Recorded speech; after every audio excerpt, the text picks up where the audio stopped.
Depression is not a result of a broken brain, chemical imbalance, or neurodivergence, but of behaviors or the lack of behaviors inside and outside of your head that led to depression.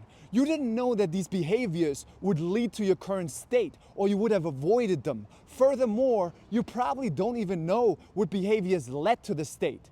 Today, I will show you those behaviors and how to change them and get out of depression. Why am I so confident? Because tens of thousands of people have gotten out of depression by watching my videos and my teaching and my coaching and my courses and my book. You had depression for how long? Like 30 years. And in the last 3 weeks, you didn't have depression. I haven't been the least bit depressed. Like, it's almost strange to me because my whole life, I mean, I've been in therapy since I was like 12, 13 sometimes, but I've always struggled with really, really bad depression to where like I wouldn't leave my house for a month, I wouldn't eat, I would, it got bad. First off, let's define depression. The lack of a feeling of aliveness, the feeling of inability to take action, not feeling like doing anything, the lack of motivation, low energy, and oftentimes it can be connected to obsessive thinking and negative thinking. Now, I want you to pay attention because this is important. All these symptoms are the result of one specific behavioral pattern, and it's the behavioral pattern of reactivity. Remember this word, reactivity. You didn't start out with depression. Depression is the end result of letting your life be dictated by emotions and thoughts. It's your reactivity to emotions and thoughts that give a signal to the brain to carry out a certain momentum that led to depression. Don't worry, I will logically, simply, and rationally explain this to you. At some point, you shifted from being a proactive creator of your life by doing valued actions proactively to reactively trying to get relief from uncomfortable emotions, which means you started to do behaviors inside and outside of your head to get relief from uncomfortable emotions, which means you, for example, didn't do the hobbies, avoided those social events, avoided healthy eating, gym, riding your bike, running, building a business, approaching strangers, because you wanted to get relief from anxiety, uncomfortable emotions, fear, pressure, or any feelings that you deemed as wrong. This teaches the brain that you love doing behaviors around those emotions. This might seem strange to you, so let me explain. The brain acts like a social media algorithm. It only cares about your engagement, your watch time. So your brain doesn't care what you like or what you don't like. Your brain only cares about what you engage with, which means when you do behaviors around certain emotions to get relief of those emotions, you are engaging with those emotions. And this means your brain will give you more of those emotions. Your brain will make those emotions more excessive because you showed with your behavior that you love doing behaviors around those emotions. This is the process from regular anxiety to excessive anxiety, and from excessive anxiety to depression. In addition to constant reactivity to emotions, it's actually creating emotional weakness. This happens because you're not training to move forward with any emotions. In this sense, think of moving forward with emotions, with any emotions, like moving forward with weights. When you train with weights, you are getting stronger. When you stop training with weights, you are getting weaker.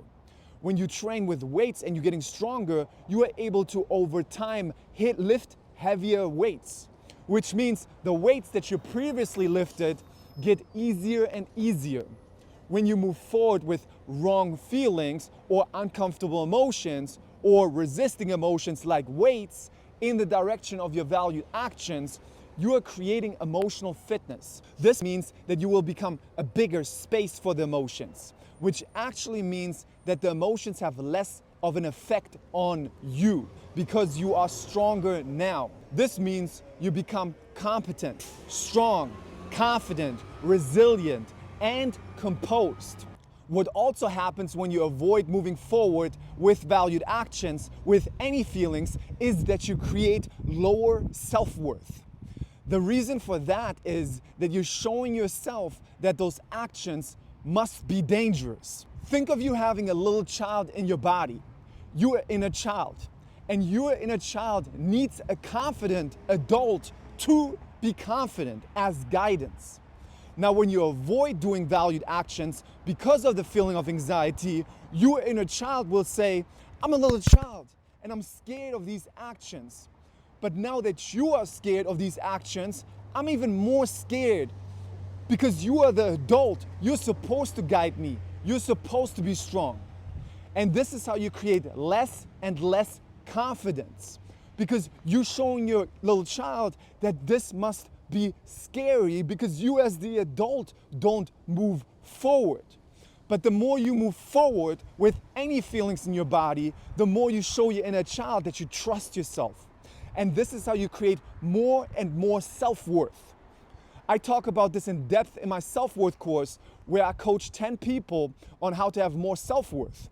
In this course, one of my participants were scared to go on TikTok live because of a certain thought and certain feelings. After explaining to her the concept, I knew the most impactful lesson I can give her as a practical lesson is to make her go on live in front of everyone that day on the course. I told her that the anxiety is normal and she should take the anxiety with her, but she should focus on what value she wants to give to the audience. The normalizing of that anxiety and the acceptance of it and the guidance of me telling her to shift her focus, not on the anxiety, but on the important thing, which is giving the value to the followers, shifted something in her. She stopped freaking out. She actually started enjoying it. She did the live for around 20 minutes while I coached some other people on the course. And once she came back to the group, she was super happy. I taught her practically to have a different relationship with her emotions while shifting her focus to what she actually cares about, which is to serve her audience.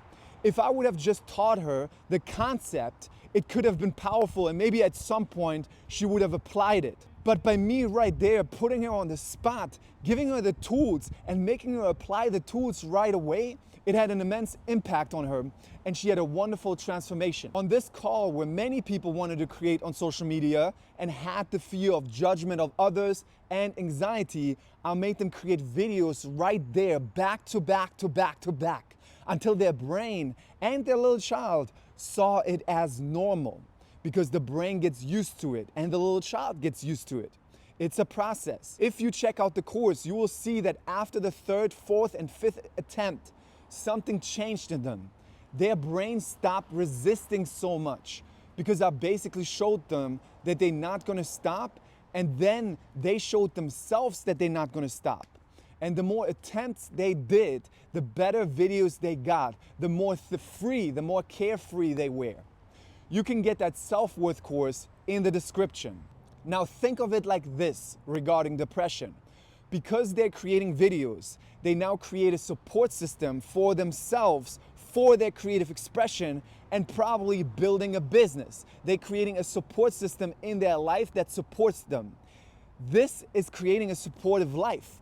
People who get into depression kill their support systems because they avoid valued actions based on their emotions. They avoid valued actions because they don't feel like it. Do you see how the cycle is twofold? One is, as I explained earlier, that you trigger the algorithm of the brain, and by being reactive to the emotions, you create more excessive emotions, which eventually lead to depression. And by being reactive to the more excessive emotions and avoiding the valued actions, secondly, you are killing your support system. Now you might say, okay, I understand this, but you're really deep into it and it's hard now for you to get out of it. That's true, it's more challenging now to get out of it because it's harder now than when the momentum started. You build up some momentum, but still you can reverse it. You can get out and you don't have to be perfect. It's a process, a step-by-step process, and you will get better over time. And you don't have an alternative, because if you continually let your life be dictated by the emotions and thoughts, you create more emotional weakness and depression. But you have to fundamentally change now your operating system. Right now, your operating system is designed in a way that you live your life reactive to emotions, which got you into this problem. The key to freedom is to change your operating system to be making the measure of success, living your life, aka doing the valued actions and celebrating yourself with that. Because right now, your measure of success is to fix feelings, is to fix depression. That's not how you're gonna get out of depression, that's how you got into depression. Now, before I give you the practical process to get out of depression, I will give you the second essential part that you need to have success with this process.